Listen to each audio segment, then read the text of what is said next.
Just a few minutes into Batman Arkham Asylum, the Joker poses a dilemma to Batman. If he kills the Joker, lives will be saved. If he doesn't, all of those deaths will be on his head. Batman, naturally, refuses to kill the Joker, and a lot of people die as a result. So, was the Joker right? Is Batman responsible for those deaths? By almost any measure of morality, yes, he is. What the Joker has posed is a variant of the trolley problem, which, thanks to the Good Place, I don't have to waste time explaining.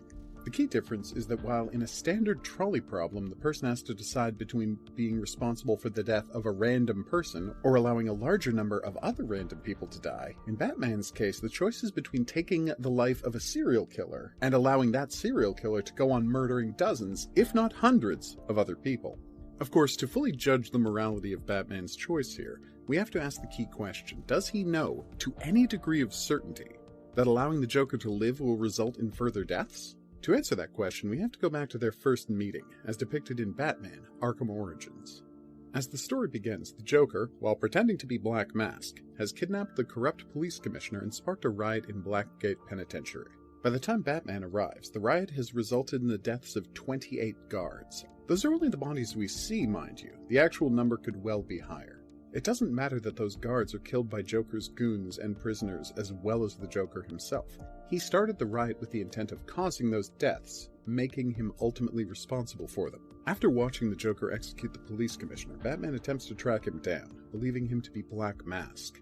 This leads him to discover the villain's identity when he finds evidence that the Joker ambushed Black Mask at his apartment and murdered his girlfriend in an unusually sadistic fashion, placing the gun in Black Mask's hand and pulling the trigger to make the crime boss feel responsible for his girlfriend's demise. Batman then tracks Joker to a bank where he's murdered 5 innocent employees as well as 20 of his own henchmen. He follows Joker to a hotel that has been transformed into a carnival of death and sees that he's killed at least a dozen of the hotel's employees.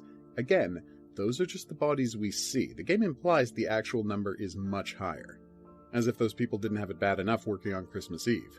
Finally, Batman confronts the Joker at the top of the hotel, at which point Bane attempts to kill the clown, firing a rocket at the Joker, causing an explosion that sends him plummeting off a terrace. It's at this point Batman has to make a decision. Allow the Joker, a man he knows to be responsible for over 50 deaths, to die, or to risk his life attempting to save that mass murderer. Batman does, in fact, go to extreme lengths to save the Joker's life. A fact that befuddles the Joker so much that he immediately becomes obsessed with Batman, and decides to spend the rest of his life torturing Batman by being as bloodthirsty a monster as he can, secure in the knowledge that Batman will not only not kill him, but will go out of his way to ensure that the Joker remains alive. This might seem like a leap for the Joker to make, but his theory is proven true just hours later. Bane teams up with Joker to start another riot at Blackgate, leading to the deaths of 33 more guards. If one includes 4 prisoners who died during the riot, that's 36 human lives ended because Batman decided to dive off of a building to save the Joker's life. The Joker then runs Batman through a psychological test designed to prove his theory that Batman will go to any lengths to keep from killing people, by creating a situation where he'll die if Batman doesn't kill Bane. It's important to note that Batman has no responsibility for the Joker's actions here.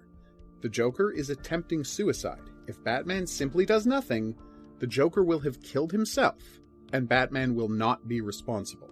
But, since Batman had already stopped the Joker from committing suicide earlier that night, now he's testing whether Batman will kill another person in order to save the life of the worst murderer he's ever encountered. In the end, Batman manages to save Bane's life after killing him, which has the effect of teaching Joker the limits of what he believes to be his relationship with Batman. The Dark Knight will not take a human life to save the Joker, but he will do literally anything short of that to save the Joker's life. No matter how many people the Joker kills, Batman will never take a decisive measure to stop him from murdering more people.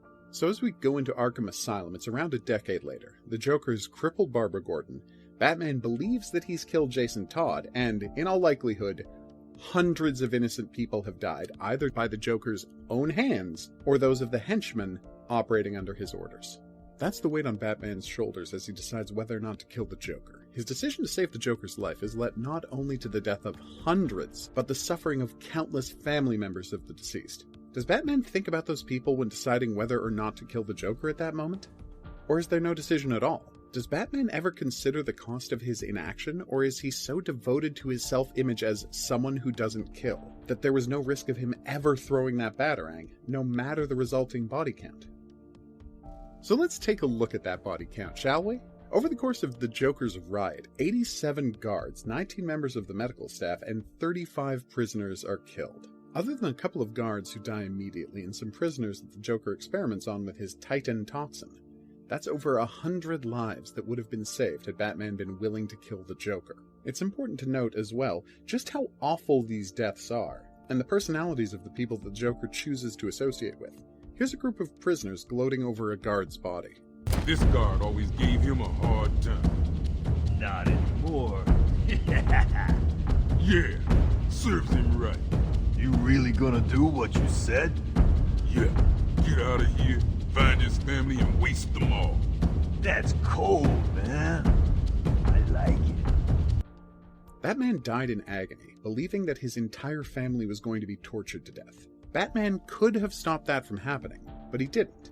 The game's plot goes out of its way to demonstrate that Batman's refusal to kill people only leads to more suffering.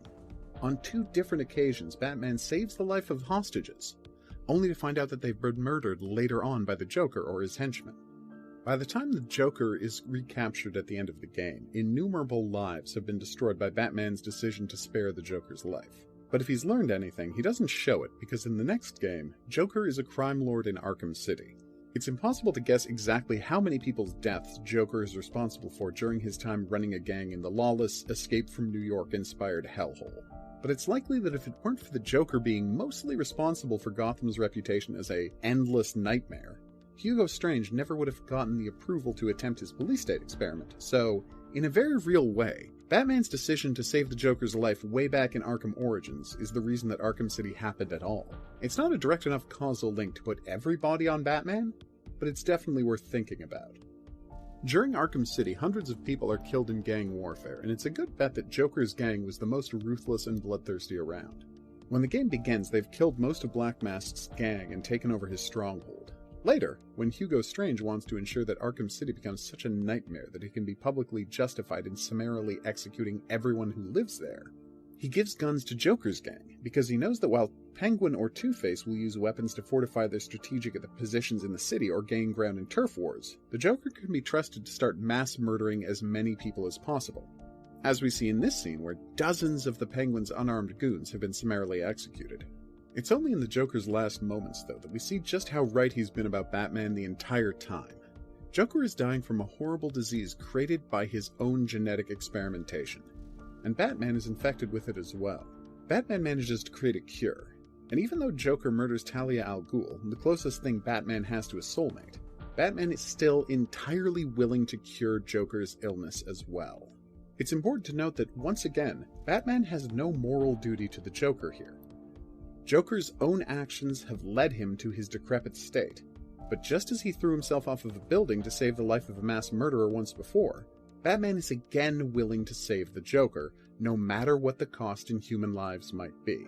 It's only Joker's petty cruelty that leads to his own death, and in the game's most revealing moment when it comes to Batman's psychology, that death is treated as a solemn tragedy, rather than, as any sane person would view it, literally the best thing to happen to Gotham in the past 15 years. So, with the full scope of the Joker's crimes quantified, what can we say about Batman's morality? Is his ironclad vow to never kill anyone, or by an action to allow anyone to die, a good quality or a bad one?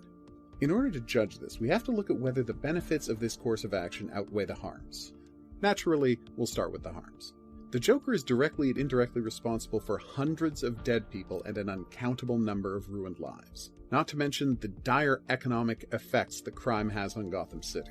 Other than the first 70 or so dead people, all of these crimes were only made possible by Batman's refusal to either kill the Joker or, in their first 2 encounters, allow the Joker to commit suicide. Now, for the benefits. None. There are no benefits to the Batman's code against killing people. I honestly wish there was something to put on this side of the ledger, but I've scoured the games, and there's nothing suggesting that there has ever been a single good outcome traceable to Batman's hard and fast adherence to the don't kill anyone rule. So that's 0 concrete measurable benefits to anyone else. But does Batman himself benefit in any way from living by this rule? Even emotional comfort? Does not killing people make him feel like a good person, at least? No, it turns out it doesn't. As we see based on the phantom version of the Joker that taunts Batman throughout Arkham Knight, Batman is tortured by his failure to protect people from the Joker.